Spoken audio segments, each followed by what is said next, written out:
তুর্কির বিরোধী নেতা এক্রেম ইমামোগলুকে জিজ্ঞাসাবাদ শেষে কারাগারে পাঠানোর নির্দেশ দিয়েছে দেশটির আদালত।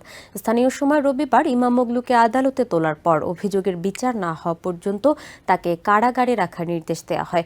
ইমামোগলুর মুক্তির দাবিতে তুর্কি জুড়ে বিক্ষোভ অব্যাহত রয়েছে।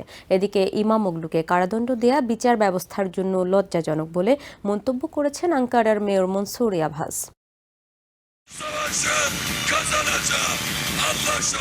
ইস্তানবুলের মেয়র ও বিরোধী দলীয় নেতা এক্রেম ইমামোগলুকে গ্রেপ্তারের পর থেকেই এর প্রতিবাদে উত্তাল তুর্কি। রাজধানী আঙ্কারা সহ দেশটির গুরুত্বপূর্ণ শহরগুলোতে চলছে লাগাতার বিক্ষোভ। ইমামোগলুকে আটকের প্রতিবাদে শনিবার ইস্তানবুল পৌরসভা ভবনের বাইরে জড়ো হয়ে বিক্ষোভ করেন অন্তত 10,000 ইমামোগলু অনুসারী। প্রবল বিক্ষোভের মধ্যেই রবিবার ইমামোগলুকে কারাগারে পাঠানো হয়েছে। দুর্নীতির অভিযোগে বিচারের রায় না আসা পর্যন্ত তাকে কারাগারে আটক রাখার আদেশ দিয়েছে আদালত। ইমামোগলুকে কারাদণ্ড দেয়া বিচার ব্যবস্থার জন্য লজ্জাজনক বলে মন্তব্য করেন আঙ্কারার মেয়র মনসুর ইয়াভাস।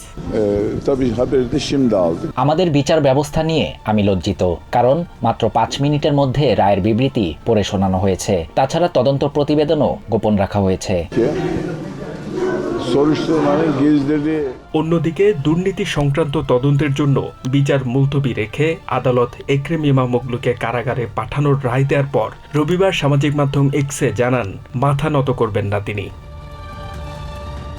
তুর্কির সরকারি কর্মকর্তা ও রাজনৈতিক বিশ্লেষকদের অনেকেই মনে করেন 2028 সালের প্রেসিডেন্ট নির্বাচনে ইমামোগলুকে অংশগ্রহণ করতে দিতে চান না প্রেসিডেন্ট রিসেপ তাইয়েপ এরদোয়ান। এ কারণেই এই গ্রেপ্তার নাটক। যদিও এই অভিযোগ অস্বীকার করে এরদোয়ান উল্টো অভিযোগ করেন বিশৃঙ্খলা তৈরির চেষ্টা করছেন বিরোধী দলীয় নেতাকর্মীরা।